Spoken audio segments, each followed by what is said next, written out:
কি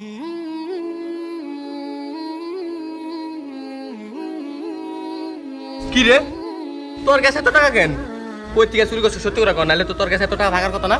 কই থেকে চুরি করছো? তাতে কো টাকা, এই টাকা আমার, তাড়াতাড়ি আমার টাকা দে। আজকে তুই এই জায়গা থেকে যাবি না। আমার কর্মচারী তোর বর্ণনায় দিছে তুই আমার দোকানে চুরি করছস। আমার কর্মচারী আলো ভাই, এই লোকটা শোন না ভাই, এই লোকটা ভালো ভাই। আমি তো ভাই রাস্তার মানুষ, কিছু খাইতে পারি না, কিছু করতে পারি না। এই লোকটা আমারে মাঝে মাঝে খাবার দেয় ভাই। লোকটা শোন না ভাই, লোকটা ভালো। আচ্ছা ঠিক আছে, তুমি যেহেতু বলতেছো তুমি ভিক্ষুক মানুষ, তুমি তো আর মিছা কথা বলবা না। তোমার উপর আমি বিশ্বাস করে ওরা ছেড়ে দিলাম। ভাই, আপনি আমার এত বড় বিপদ থেকে বাঁচাইলেন, অধিক খারাপ ব্যবহার করার পরও। ভাই আমি তো রাস্তার মানুষ, মানুষের কষ্ট বুঝি ভাই। আর মানুষ বিপদে পড়লে মানুষের বিপদেই তো মানুষ দাঁড়াইবো পাশে। ভাই, আপনার এই শিক্ষার জন্য আজকে একটা চোর মানুষ আজকের থেকে ভালো হয়ে যাবে ভাই।